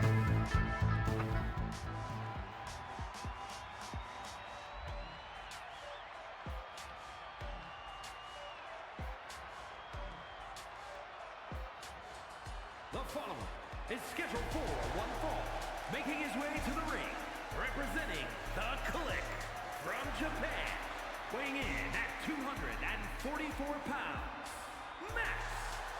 Matt coming out on his own. Interesting. Well, joined by a hell of a lot of fanfare anyway. Yes. The thing at Sports Center, when they come out alone, there's all the fanfare, there's all the explosions and the security guards. When they come out as a unit, they are no nonsense. They're down to the ring, they're fighting. It's a very different attitude to compare the two. You don't often see that in teams. Part of me wonders whether it's to do with self-confidence, right? Like as a tag team, they know their talents. Yes. They have a very long and storied history of being some of the best in the biz. Solo action, they don't. No. And maybe I don't know. If I wasn't sure about how well I was going to do at something, I don't know. Maybe a few fireworks as I walked down to take a bad test or something. Like maybe that would make me feel better. That would make me feel a lot better. You're right. Yeah, like it's like, oh, Zach, fucking what a legend. He's about to go and absolutely fucking kill this, and I'd go, yeah. Do you know what I am? That's why I've got the fireworks. I'm gonna fucking kill this. You are gonna fucking kill this. Yeah, exactly, right? Like, maybe it's that. Maybe you're right. and his opponent, accompanied by the Godfather, representing Dirty Dogs from Hollywood, Florida, weighing in at 200 Dirty Dogs. the Superstar. The Deity Dogs, for real. He's terrible at it. He's really bad at this. Yeah, he is. Like, I am genuinely considering firing him and doing it myself. I'll do it live. It's fine.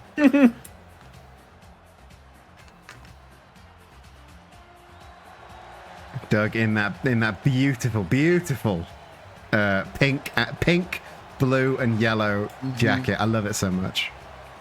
It is pretty good. I kind of want a real one. I love how God and Doug are both incredibly brightly colored, but in two incredibly different ways. Mm-hmm. Two definitions of the term bright. Yes. Oh, Matt, they're shutting down Doug out of the gate. Again, Matt has the size advantage, the power advantage over Doug. Doug's gonna have to use his speed and his 14 years of wrestling experience to manage to get through this one. But at the minute, none of that's going to kick in because Matt has just powered through gut wrench suplex there, keeping control over Doug, making sure he doesn't have the time to run free. But Doug slipping out the back door of that fallaway slam into the hanging DDT. Maybe this is the time. This is Doug's opportunity. The low DDT. He's going for it. sat down a little bit too soon, received a boot to the face. You do not want to take the Springfield Sports Center lightly. And I think a veteran of the industry should know that. But the Bandera throwing Matt over the top. Expert veteran mind there. And the DDT to the outside. That hurts so fucking much. Having taken a DDT onto a mat about that thin, I can definitely attest it fucking hurts. As does taking a German suplex to a barricade. I've never done that, but I could guess that probably hurts. And the handstand headlock, it's such a cocky move, but it's great. I love it every time. And beautiful move there. Belly to back suplex, I believe. I don't know. Maybe. Probably. Matt, I'm sorry. I'm not the kind of person that can even check. Sure. Yeah. Whatever you said. Matt almost struggling to beat the count though. Whatever it was, it hit Matt hard and just about got in the ring under the 10 count.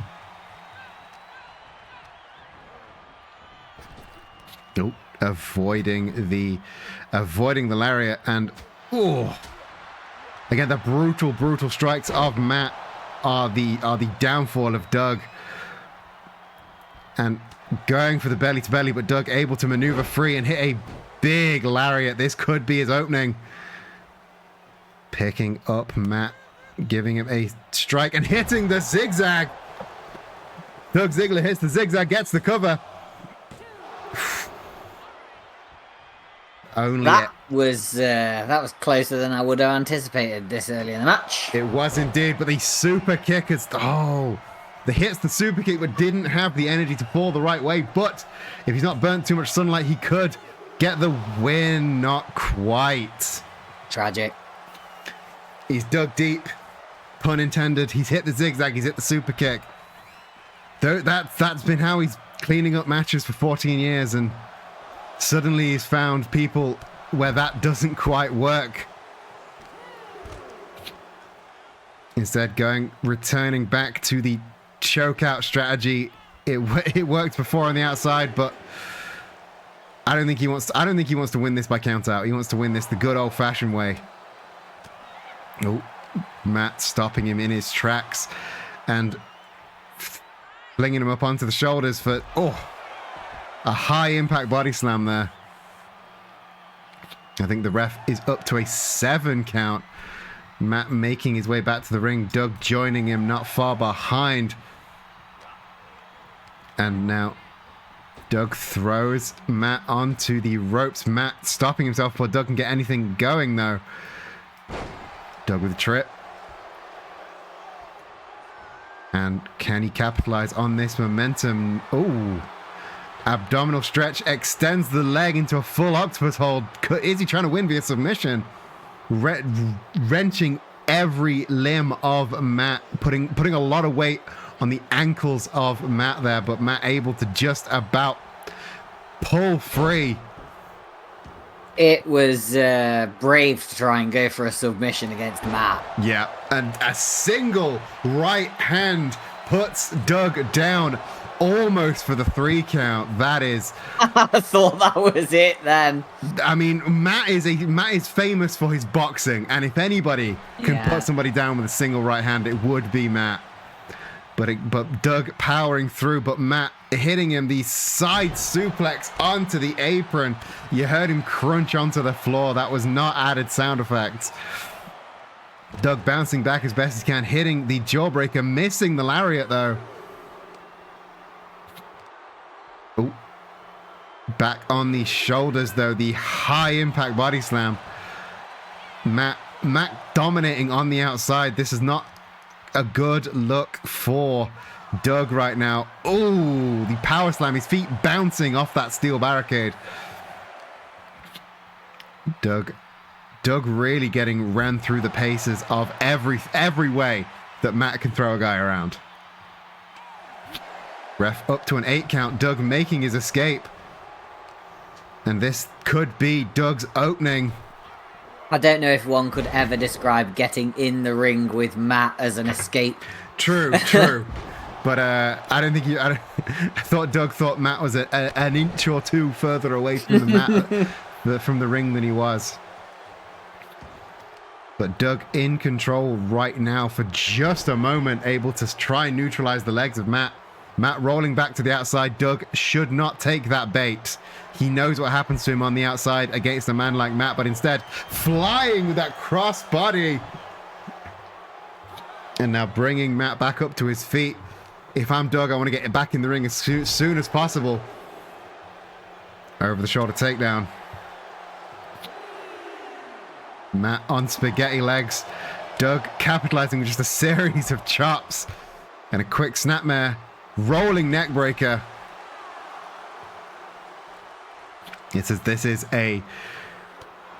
a very, very rough match for both parties, but again, every time they go to the outside, Matt gets the upper hand. If I'm Doug, I want to escape to the inside as quick as possible.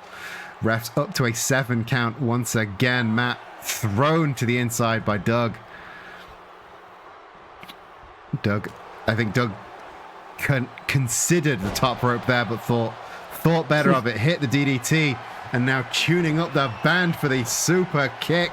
Matt on spaghetti legs. The boot connects, and Doug falls the wrong way once again. Chance of one more time from the crowd, but Doug getting the cover and hits the 3 count.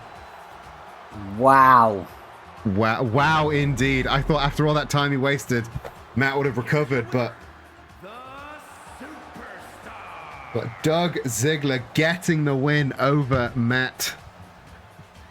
A statement victory for a man who is usually a tag team wrestler. Yeah. Gonna be honest, no shade. Did not think that is how that match was gonna go. Were you thinking Matt was gonna get the win there? I thought Matt was gonna get the win there. Obviously, in your boy. Don't ever want to make your opinions known too much, because then the opposite we all know curse of commentary. Of course, yeah. Damn. Yeah, I mean, Doug. I mean, he's got the smiley face for a reason. He's True.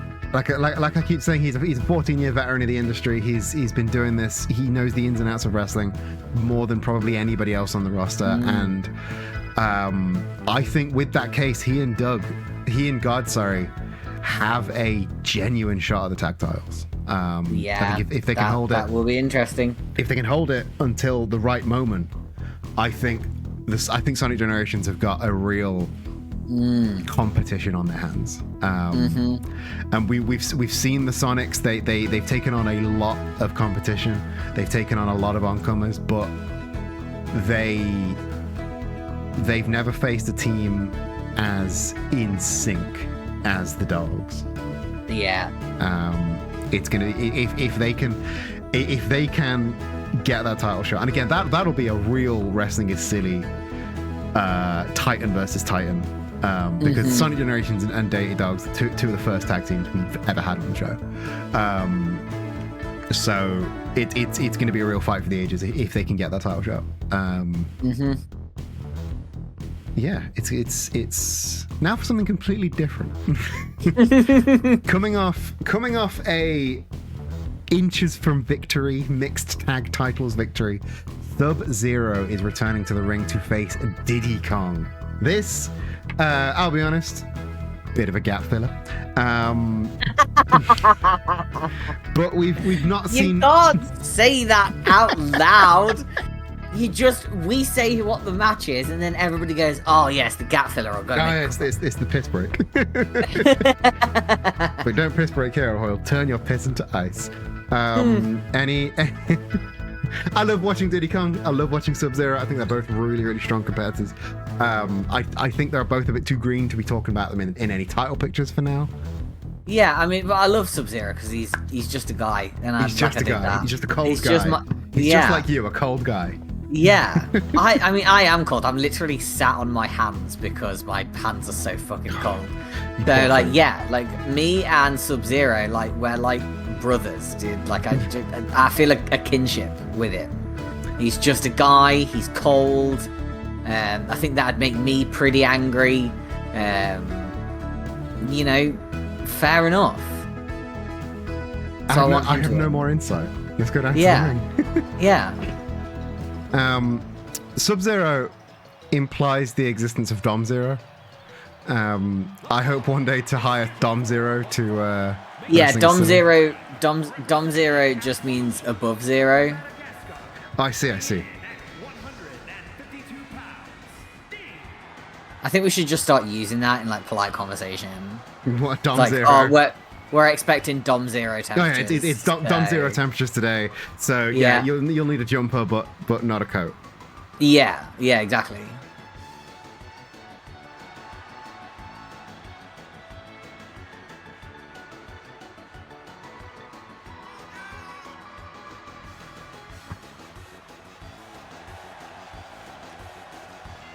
But Diddy Kong though, he's been kind of caught in the middle of Bowser Jr. and Bowser Jr. and Donkey Kong's their whole beef that they had. Yeah.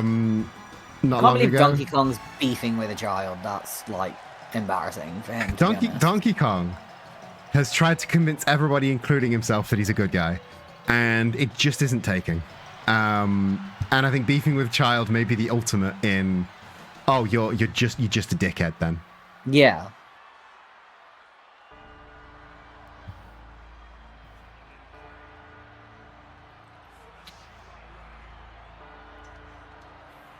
And his opponent, representing the way from Shangri-La, weighing in at 215 pounds. Oh, there he is. There's my little guy with his cold thingies.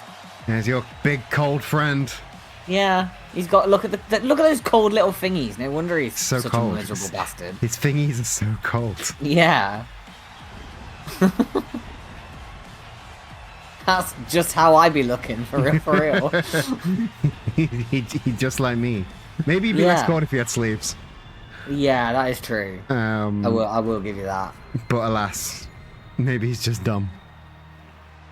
Oh, he is just like me. a dumb little cold guy. It's the cold it makes him dumb. I see. If he's anything like me, it's the cold. Like the cold definitely makes me stupid.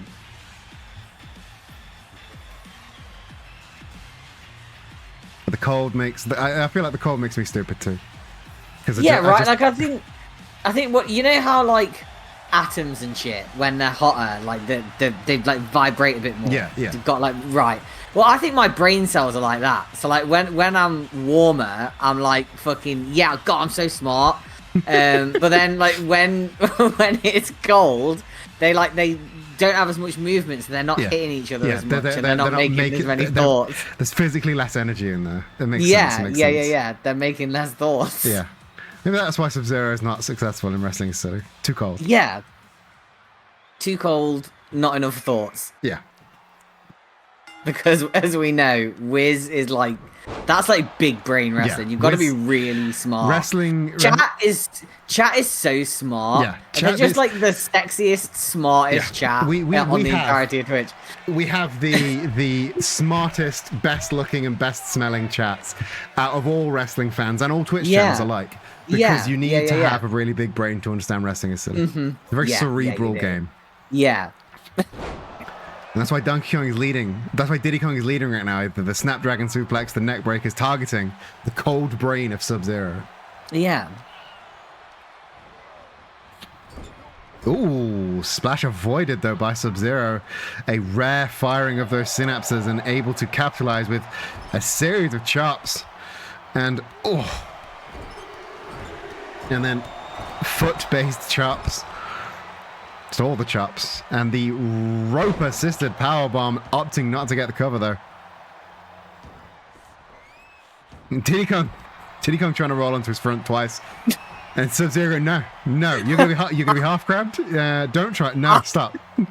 I thought Sub-Zero just kept turning him like he was a fucking, like, on a barbecue. Like, oh, gotta cook up my tiny monkey. Both sides of you, Diddy Kong. Now, he rolled onto his front, so Sub-Zero rolled onto his back, and he rolled onto his front again.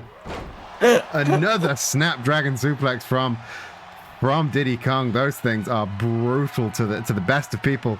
And now, oh, diving single axe handle. And I was going to say RKO, but it's not. It's just a cutter. Just like diving cutter out of nowhere. And now Diddy Kong. That's not as punchy though, is it? No, Come it's on. not. But it's only an RKO. You're only allowed to call it an RKO if those are your initials. Yeah, that's fair. And Snapmare from Sub-Zero hits the ropes. What's his middle initial? Keith. Oh. His name is... That's nowhere near as fun. I thought like maybe his name was like Randy Candy Orton or something. But Candy with a K. His name is Randall Keith Orton. Oh, that's way less fun than mine. I'm just going to say that his name's Randy Candy Orton because that makes me laugh. How do you feel about Randall Candle?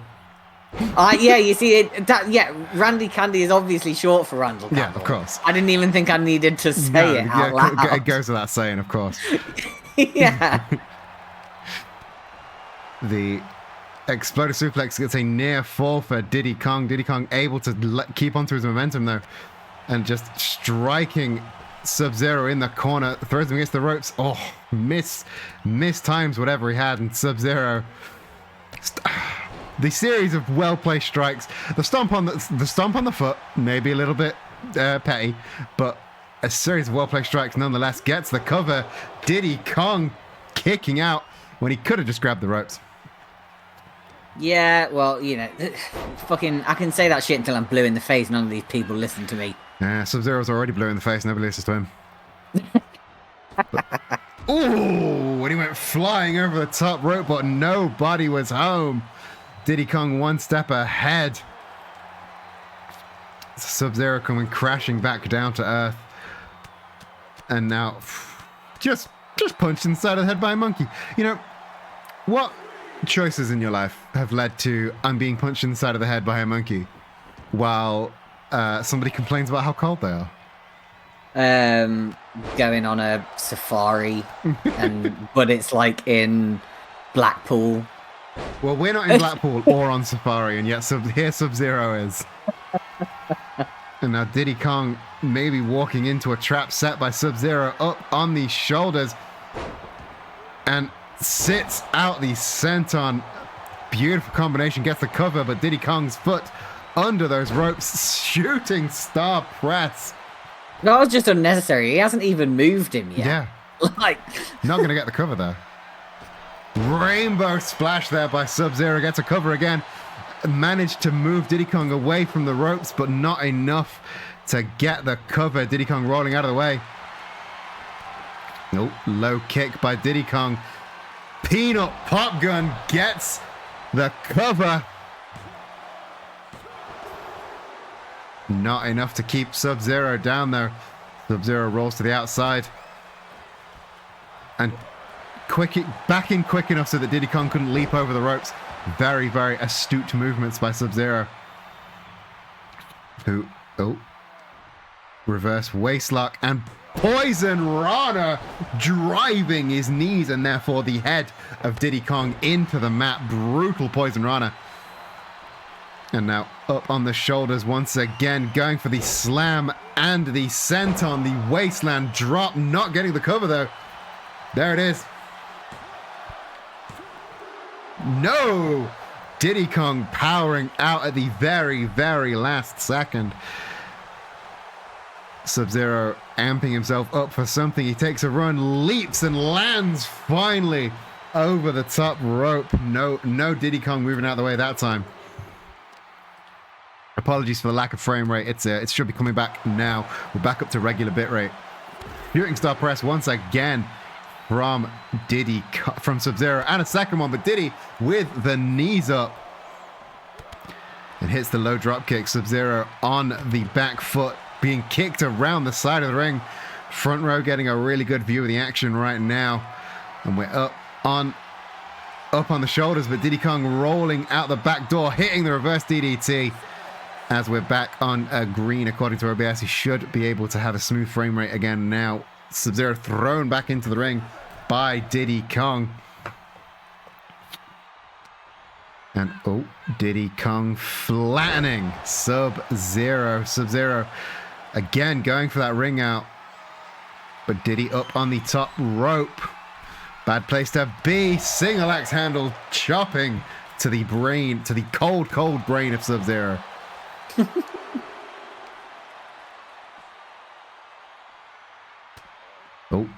Big chop, waist lock, and the backbreaker combination from Diddy Kong. And no, arms aren't supposed to twist that way. Oh, hate that every time. Every time. We Fit Training does it as well. Hate it there as well. Diddy Kong breaking the count.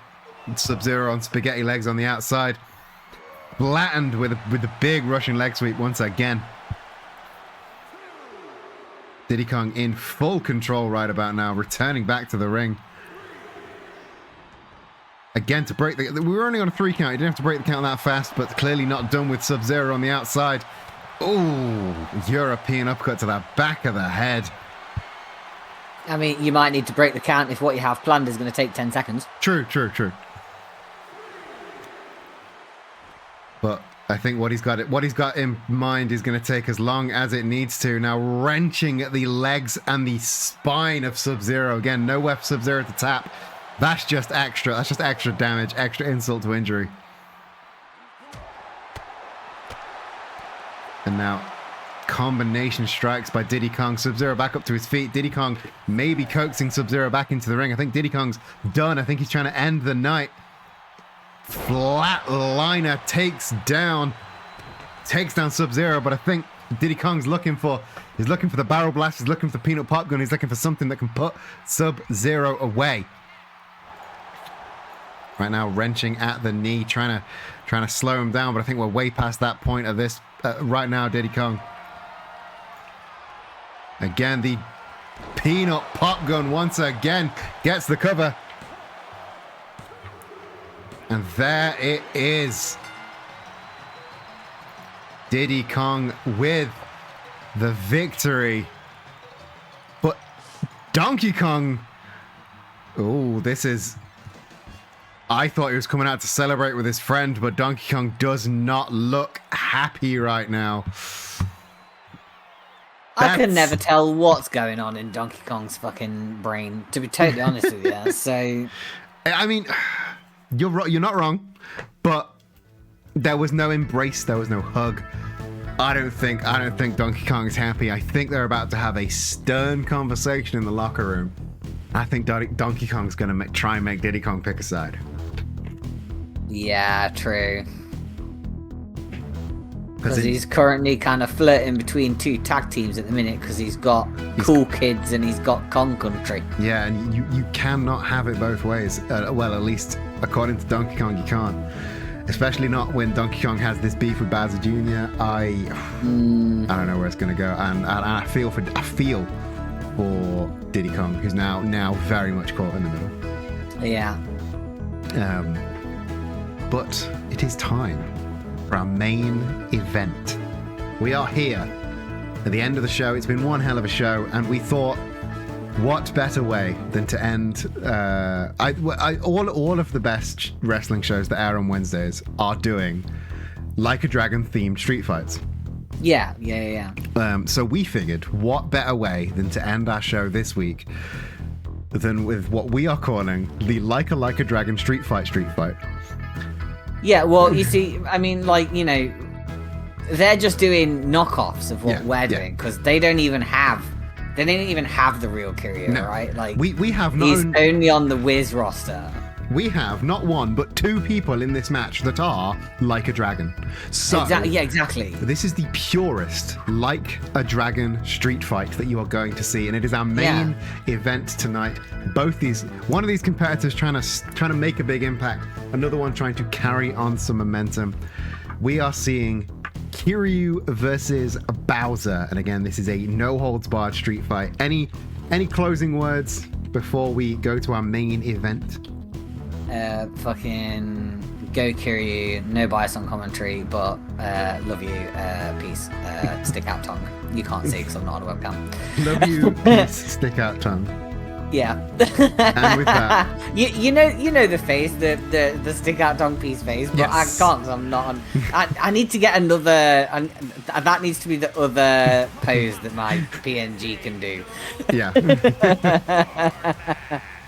Making his way to the ring, representing Road Warriors from Tokyo, Japan, weighing in at 228 pounds, AJ. So Kiryu on a real warpath right now. He's clocking up wins. He beat the first ever world champion last week. This week he's chasing after the King Koopa. He's getting through life the only way he knows how, by fighting things. By fucking girl bossing it. That's what he's doing. Gaslight, gatekeep, go. No, I got nothing. I don't even know how you're going to change that because I already said girl boss. You can't change the girl boss part. That's the bit I said. You got to change the other bits. Yeah, but I didn't.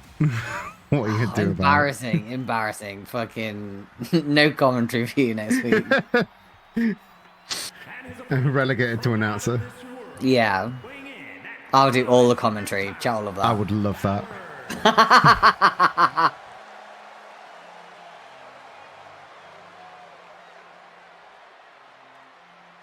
I'm gonna be honest. Most of it would be just like me, sort of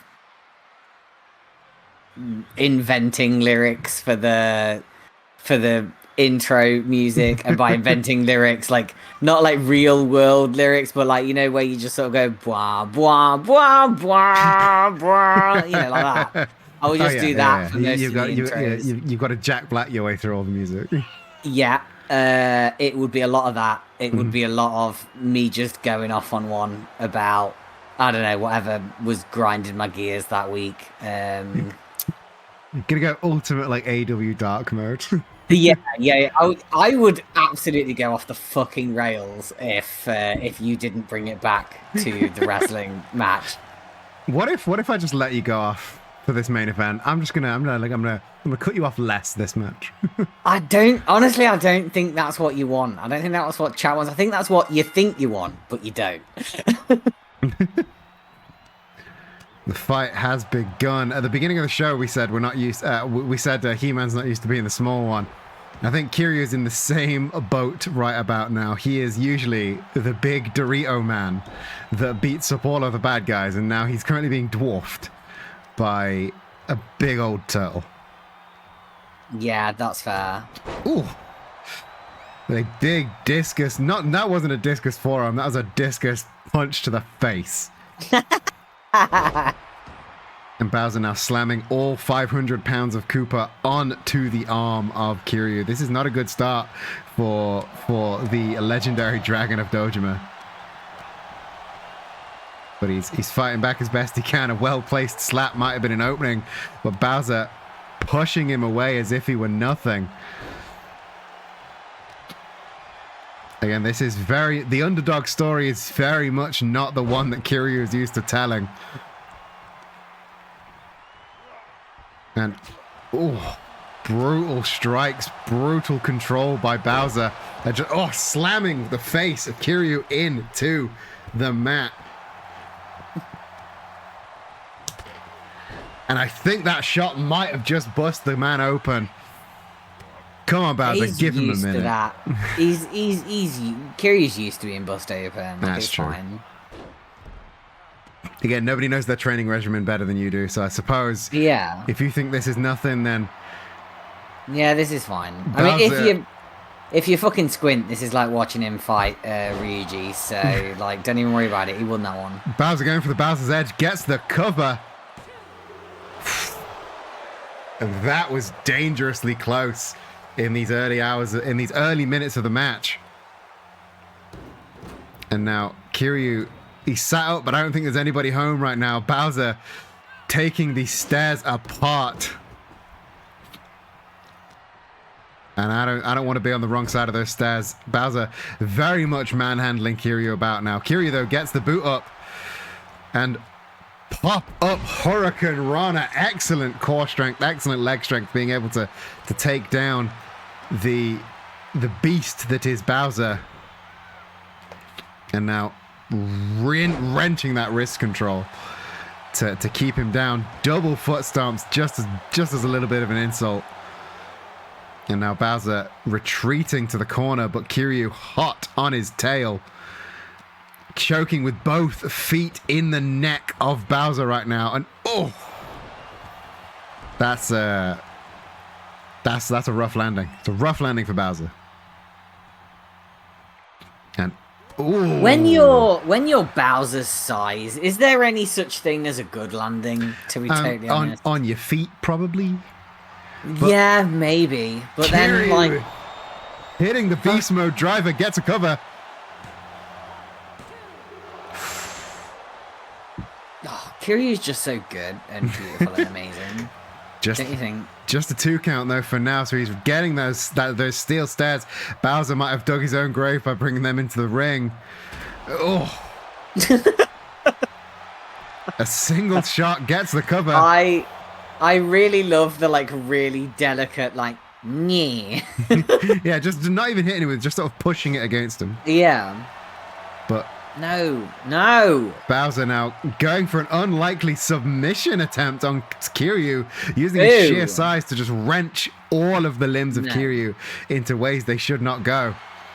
It's not gonna fucking work. So no, Kiryu hip tossing a 500-pound man with a single arm. I mean, yeah, well, you know, fucking Kiryu goddamn Kazuma that we're talking about. Punt kick attempt, but Bowser rolling out of the way, and both men spill out to the outside. Bowser back in control, but for how long? Leg DDT, slamming the foot of Kiryu into the ground. And now both feet, but this time got the boots up. Kiryu returning to that staircase. It helped him well last time, but Bowser half a step too quick. Throwing Kiryu into the ropes. Kiryu, though, bouncing back. And the pop-up Hurricane Rana once again. It's still such a good move. That never gets any cool. Never gets any less cool. Yeah, I love a pop-up Hurricane Rana, Poison Rana, love them all. Yeah.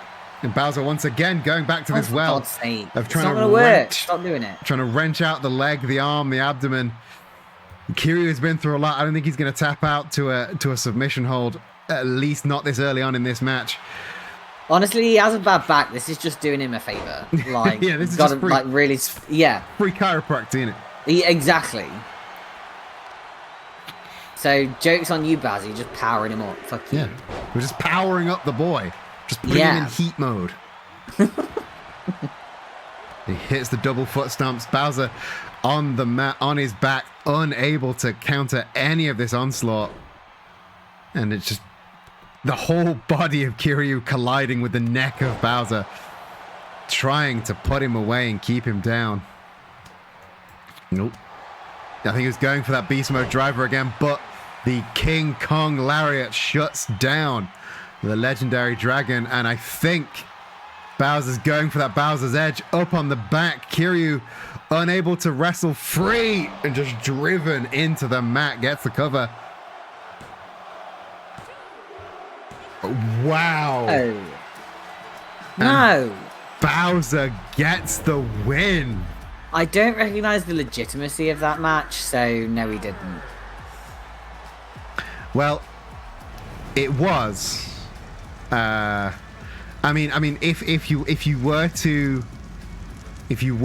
you know, question the legitimacy of this match, with it being a no holds barred stipulation, it was technically an unsanctioned match. Yeah, what? I close my eyes, I do not see it. It was technically an unsanctioned match. So. Yeah, exactly. So, like, it don't even count anyway. But, so Bowser can. But an unlikely loss for Kiryu. But I don't think that's gonna dull his climb to the top. I think he's I don't think he's going to let that. What match? Kiryu hasn't fought tonight. I don't know what you're talking about. I don't think he's going to. I think you're going crazy. I don't think he's going to let one loss stop him on his climb to wherever he's going. No, he's not. Why would he? He's beautiful and amazing. But that just about brings us to the end of the show. Before we go, if you have enjoyed this show, I wait until the very end to my plugs this time. Aren't I good? If you did enjoy this show, please do support us. There are many ways that you can support us. The easiest of those ways is to, of course, there are follows, there are subs. Tell a friend. Just tell somebody about this cool-ass wrestling show that you saw, and then instead of taking them to wherever you saw that thing, take them here instead. Just fucking idiot. Just, this is a really hard show to market. This is not algorithm-friendly content. So tell a friend, do a watch party, make more people aware of Wrestling is Silly. If you really do enjoy the show, follow, subscribe, gift subs, bits, they're all there. But if you want to support us in a way that gives 0 pennies to Jeffrey Bezos, which is, I know, living the dream, the best way to do that is to go to our Ko-fi page, which is kofi.com/wrestlingissilly. I'll drop a link in the chat right about now, where you can donate on a one-off or a monthly subscription schedule. Our monthly memberships, we have tiers going from $2 all the way up to £20 a month. At £20 a month, you get to appear on Wrestling is Silly itself. You get to accompany your favorite wrestler out to a marquee match. At $15, you get to book a title match, and then we have smaller tiers for smaller perks. You get special Discord roles. You get special Discord channel access. You get mid-show shout-outs, or in this case end of the show shout-outs. Huge shout-out to Ayakara and everybody in the VR Chat Watch Party for tuning in every single week. And if we hit £100 a month on the Ko-fi, we will unlock Wrestling is Silly Punchline, a brand new 1-hour show that we broadcast every Saturday on youtube.com/@wrestlingissilly, where you can also find all of the VODs and previous episodes of the show. That will include extra matches, recaps of feuds, and also chats with folks who help make Wrestling is Silly happen. That will happen when we hit £100 on the Ko-fi. We're currently 1/4 of the way there. If you would like to help and you enjoy the show, kofi.com/wrestlingissilly. Become a monthly member. And yeah, that would make me very happy. Zach, any closing words for today? No, I think I'm good. You think you've said all of your words? Yeah, I think I've said all of my words, to be honest. In that case, let's do a raid. And because our boy Kiryu did a fight, I'm going to raid into T, who is playing Yakuza 0 again. Of course. We love a bit of T. So here's your raid message. If all you want to do is drop the raid message and run away, that is completely fine. That's all I'm going to do. But also join the Discord, buy a gay little pins at nerdyqueer.com. They're all very good, I promise. And until next time, Buccaneer, Buckfire, wherever the book you are, I hope you're having a fantastic rest of your day. I catch you next week for Wrestling is Silly. But until then, love you, bye.